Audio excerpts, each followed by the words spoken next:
नमस्कार दोस्तों, स्वागत है आपका आपके अपने YouTube चैनल हिंदी श्री पे। हम सभी रामस्वरूप चतुर्वेदी जी के मूल पुस्तक हिंदी साहित्य और संवेदना के विकास का अध्ययन कर रहे हैं। पीछे की कक्षाएं तुलसीदास तक की हो चुकी हैं। आज मीराबाई से अध्ययन करना है, तो चलिए मिलकर अध्ययन करते हैं।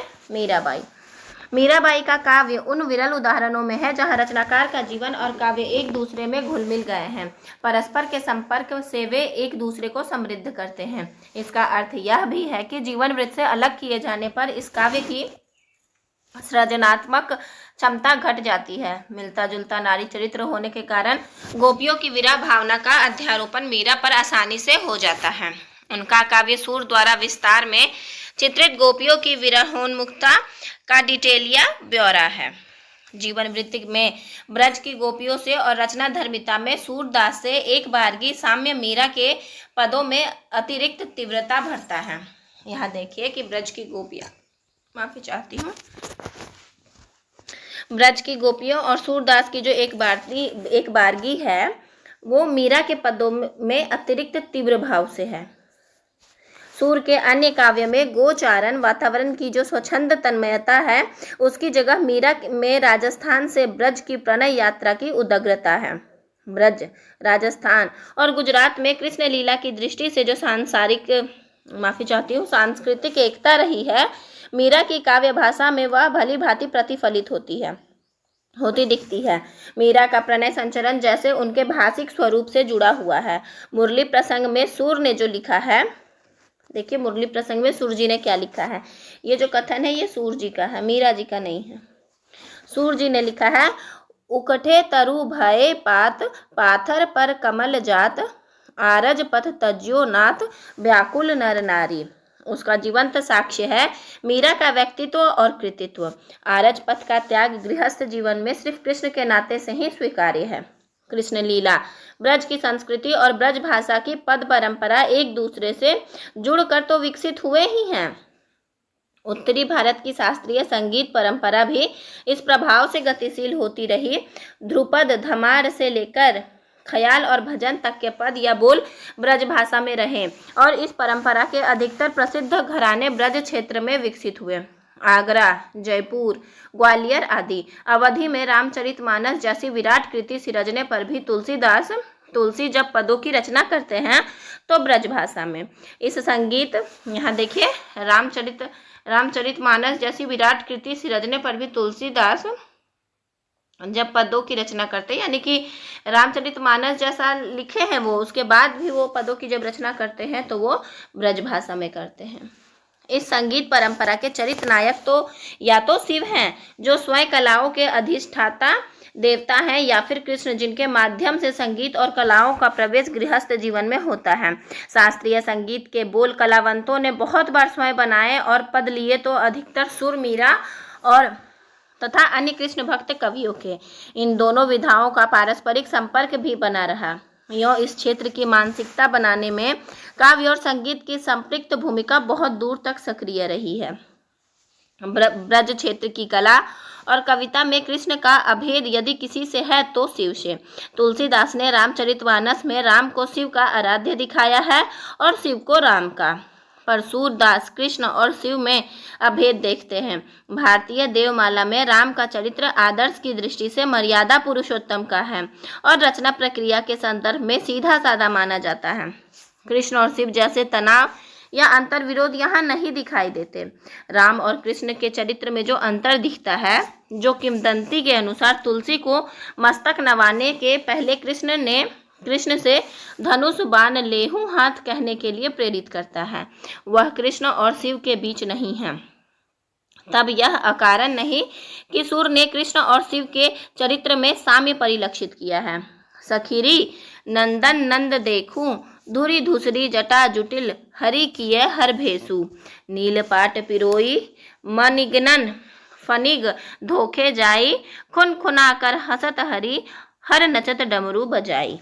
और आगे पंक्ति है, देखी अंग अनंग डरप्यो नंद सूत हर जान, सुर के हृदय बसो नित्य श्याम शिव को ध्यान। मीरा के अनेक पदों में अपने प्रिय के लिए जो जोगी संबोधन और तदनुसार रूप विधान आता है, वह सुर के इस श्याम शिव ध्यान से तुलनीय है। जोगिया से प्रीत किया दुख होई, जोगी मत जा मत जा मत जा।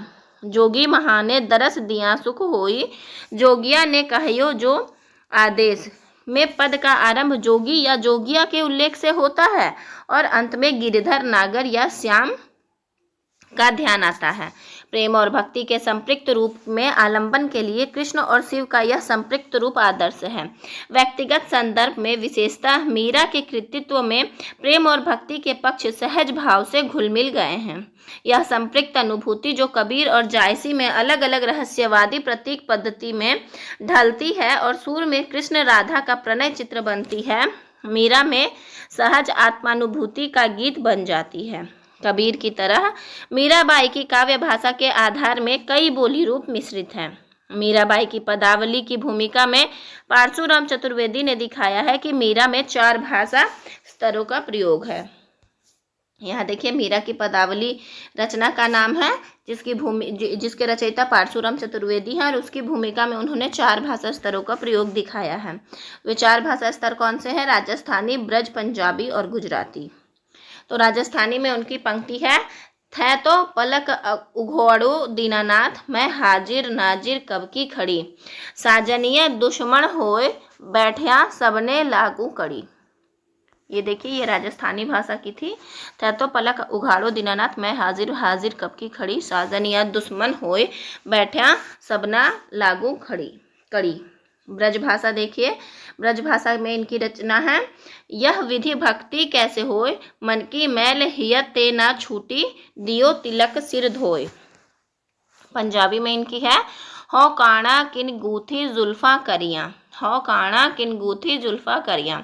गुजराती में है, प्रेमनी प्रेमनी प्रेमनी रे, मने लागी कटारी प्रेमनी, जल जमुना मा भैरवा गयाता, हथी गागर माथे हेमणि रे। अब देखिए आगे की पंक्ति कुछ इस प्रकार है, इस प्रसंग में अंतर्वर्ती शाखा की आधुनिक कालीन भाषाओं और उनकी पारस्परिक स्थिति के संबंध में ग्रियर्सन का मंतव्य अनायास स्मरण हो आता है। यहाँ देखिए ग्रियर्सन का मंतव्य दिया गया है। ग्रियर्सन ने लिखा है, जिस प्रकार पंजाबी उत्तर पश्चिम में मध्य देश की प्रसारित भाषा का प्रतिनिधित्व करती है, उसी प्रकार राजस्थानी उसके दक्षिण पश्चिम में प्रसारित भाषा का प्रतिनिधित्व करती है।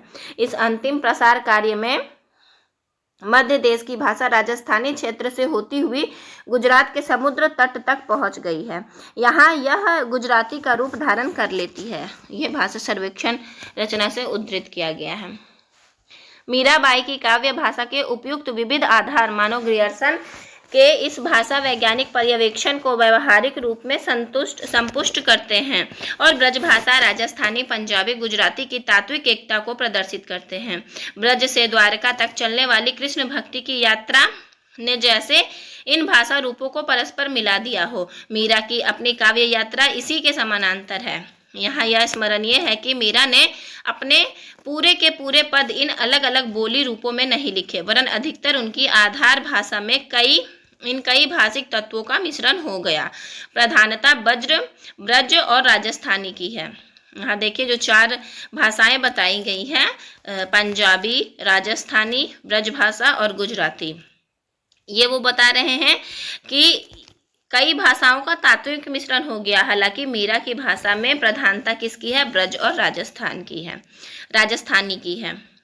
मीरा की काव्य भाषा में सृजनात्मक क्षमता कम है। यहाँ देखिएगा कि चतुर्वेदी जी मानते हैं कि सृजनात्मक क्षमता मीरा की भाषा में कम है।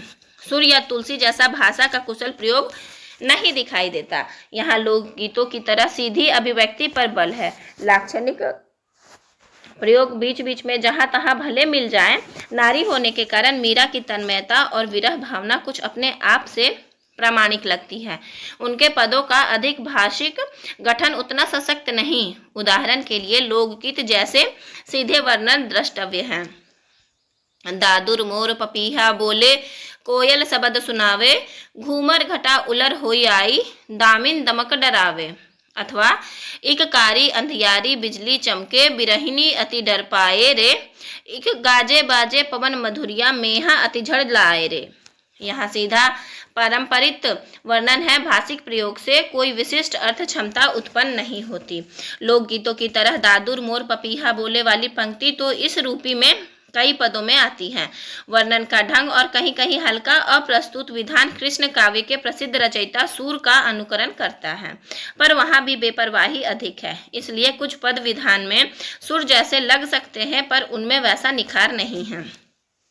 कुल मिलाकर मीरा के काव्य में व्यक्तिगत तन्मयता का विस्तार अधिक है, कविता का दक्ष संप्रेषण कम है। यहाँ देखिए कि चतुर्वेदी जी कह रहे हैं कि मीरा के काव्य में व्यक्तिगत तन्मयता का विस्तार अधिक है, कविता का दक्ष संप्रेषण कम है। अब आगे है रहीम। रहीम भक्ति काल का वैविध्य कई दृष्टियों से रहीम के कृतित्व से पूरा होता है। मुसलमान और उस पर भी तत्कालीन शासन के अंग होकर वे हिंदू देवताओं का स्तुति गान करते हैं। शाही दरबार के मान्य सदस्य होते हुए सूफी संतों भक्तों की कोटि से अपने को जोड़ते हैं। उन्होंने अपने काव्य में 3 काव्य भाषाओं का स्वतंत्र प्रयोग किया, हिंदी, संस्कृत और फारसी। यहाँ बहुत महत्वपूर्ण है। मीराबाई के लिए 4 भाषाएं थे और रहीम के लिए 3, हिंदी, संस्कृत और फारसी। और फिर हिंदी काव्य भाषा के अंतर्गत वे उसके तीनों महत्वपूर्ण आधारों का प्रयोग करते हैं, ब्रज भाषा, अवधी, खड़ी बोली। और फिर देखिए ये सबसे पहले रहीम जी जो हैं हिंदी, संस्कृत और फारसी का प्रयोग करते हैं और हिंदी के अंतर्गत वो ब्रज, अवधी और खड़ी बोली का प्रयोग करते हैं। इसके अतिरिक्त नीति, श्रृंगार और भक्ति के तीनों लोक प्रचलित विषयों में उन्होंने अपने को व्यक्त किया है। हिंदू मुसलमानों के समरस होते जातीय जीवन के वे प्रतिनिधि कवि हैं। दोहे जैसे छोटे छंद को चुनकर जिनकी भी संख्या कुछ बहुत नहीं है, रहीम ने मनुष्य जीवन के वैविध्य को कैसे करके समेटा है, यह इसी रूप में समझा जा सकता है। अपनी भक्ति निष्ठा और श्रृंगार चेष्टा के बीच उनका कृतित्व भक्ति और रीति के संधि बिंदु पर है। रहीम के दोहे सूक्ति शैली में रचे गए हैं, जो परंपरा संस्कृत काल से चली आ रही थी। इस मुक्तक परिपाटी में मानव जीवन के सूक्ष्म और चतुर पर्यवेक्षण को विशेष रूप से व्यक्त किया गया है। रहीम में बहुत बार इस सूक्ति को मर्मस्पर्शिता भक्ति के संस्कार से मिली है और तब वह कविता से एक रूप हुई है, अन्यथा सूक्ति को कविता संकोच के साथ ही माना जाता रहा है। इस संदर्भ में कवि की यह उत्प्रेक्षा द्रष्टव्य है। धूरी धरत नित शीस पे कहू रहीम के ही काज, जेही रजमुनि पत्नी तरी सो ढूंढत गजराज। रहीम का काव्य मुख्यतः सूक्ति काव्य है। ये भी बहुत महत्वपूर्ण है कि किसका काव्य सूक्ति काव्य है, तो रहीम का, जहाँ भाषा का सीधा और उपकरणात्मक प्रयोग होता है, सर्जनात्मक उतना नहीं। नीति के तो प्रायः सभी दोहों में दूसरी पंक्ति दृष्टांत के तौर पर आती है। दृष्टांत और बिंब के मौलिक और गुणात्मक अंतर होता है। दृष्टांत पहले कही गई बात के स्पष्टीकरण का साधन होता है, पर बिंब में उसका विधान बात से अभेद रहता है। बिंब दृष्टांत की तरह साधन न होकर साधन और साध्य स्वयं ही है। उदाहरण के लिए उस दोहे को लिया जा सकता है। माफी चाहती हूँ। यहाँ देखिए कि क्या कह रहा है, बिंब दृष्टांत की तरह साधन न होकर साधन और साध्य स्वयं ही है। यहाँ बिंब जो है दृष्टांत की तरह साधन नहीं है, बल्कि साध्य और साधन वो स्वयं ही है, ऐसा बता रहे हैं। उदाहरण के लिए इस दोहे को लिया जा सकता है, जो रहीम मन हाथ है मनसा कहूँ किन जाही, जल में जो छाया परी काया भिजती नाही। यहाँ दूसरी पंक्ति में जो पर्यवेक्षण है उसमें बिंब रचना के लिए कच्चा माल तो है, पर वस्तुतः वह दृष्टांत के रूप में प्रयुक्त हुआ है, इसलिए वह अर्थ के स्पष्टीकरण का साधन है, स्वयं अर्थ साक्षात्कार का रूप नहीं, और इसलिए उसका विधान अलंकार का है जो अलग चमकता है। बिंब होने पर वह भाषा की सामान्य प्रक्रिया में पर्यवसित हो जाता है। उर्दू कविता में भी भाषा का सीधा रूप प्रयुक्त होता है, पर वहाँ व्यंजना बिंब के सहारे भले विकसित न होती हो, हल्के मुहावरों के माध्यम से बनती है। सूक्ति काव्य की सफलता कवि के पर्यवेक्षण को नपे तुले शब्दों में समेट लेने में है। भाषा का इससे दक्ष प्रयोग वहाँ अपेक्षित नहीं, वहाँ तो नीति वचन सीधे ही कह दिया गया है, उसे व्यंजित करने की जरूरत नहीं, केवल दृष्टांत से संपुष्ट करना पर्याप्त है। इस दृष्टि से उर्दू कविता में भाषा का सीधा प्रयोग सूक्ति काव्य के भाषा प्रयोग से अलग है। एक दृष्टि से सूक्ति काव्य में काव्य भाषा की बहुत सीमित क्षमता अपेक्षित है। वहाँ महत्व पर्यवेक्षण का है और उसे नीति वचन के रूप में कथित करने का। सूक्ति काव्य की सरलता मानव जीवन के सीधे पर मैंने पर्यवेक्षण में सहायता देती है। पैने पर्यवेक्षण में सहायता देती है। जीवन के विविध संघर्षों, द्वंद्वों की स्थितियों को रहीम ने कम लिया है, इसलिए उनकी सूक्ति शैली सीधा भाषिक विधान और नीति सिद्धांत का कथ्य परस्पर बहुत अनुकूल है।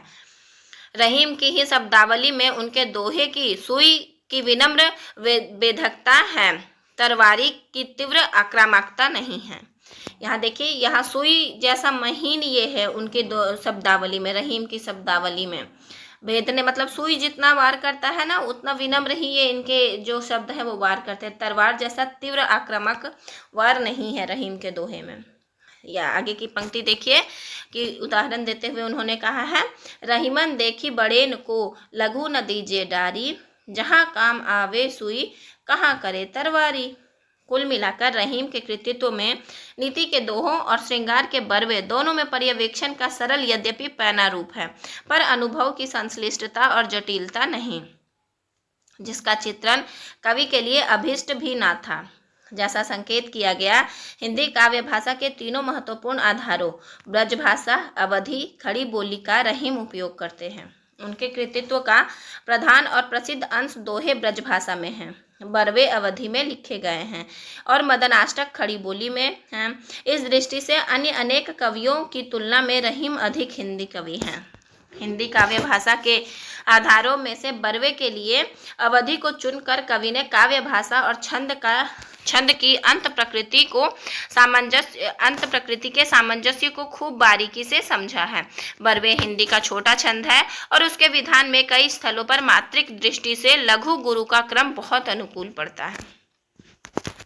मतलब बरवे जो है वो छंद है वो छोटा है और उसके जगह पे उसके विधान में कई स्थलों पर मात्रिक दृष्टि से लघु गुरु का क्रम बहुत अनुकूल है। मतलब छोटे छोटे छंद जो हैं मात्रिक दृष्टि से बहुत अनुकूल जान पड़ रहे हैं रहीम की भाषा में, विशेषतः पहले और तीसरे चरण के अंत में। इधर अवधि में संज्ञा के तीनों रूपों लघु, दीर्घ और दीर्घोत्तर, घोड़ा, घुड़वा और घुड़ौना में से दीर्घ रूप घुड़वा अधिक प्रचलित है। रहीम के बरवे नायिका भेद की ध्वन्यात्मक कोमलता और सरसता बढ़ाने में धनिकवा, उरोजवा, करेजवा, डगरिया और निर्लजवा जैसे दीर्घ शब्द प्रयोगों का गुणात्मक योगदान है। यहाँ तक कि परिवार विरोध और अपराध जैसे तत्समों में रहीम ने वा प्रत्यय लगा दिया है। इन दीर्घ संज्ञा रूपों के ना होने के कारण ही ब्रज भाषा में बरवे छंद का निखार संभव नहीं हो पाता। एक कुशल कवि के रूप में रहीम ने अपनी हिंदी काव्य भाषा के विविध आधारों में विवेक करते समय छंद और भाषा की लय में संगति का पूरा ध्यान दिया है। रहीम यहीं तक है। आज की कक्षा यहीं समाप्त होती है। आप लोगों का सुनने के लिए धैर्य से बहुत बहुत धन्यवाद। आशा करती हूँ कि इस वीडियो से आप सभी लाभान्वित होंगे।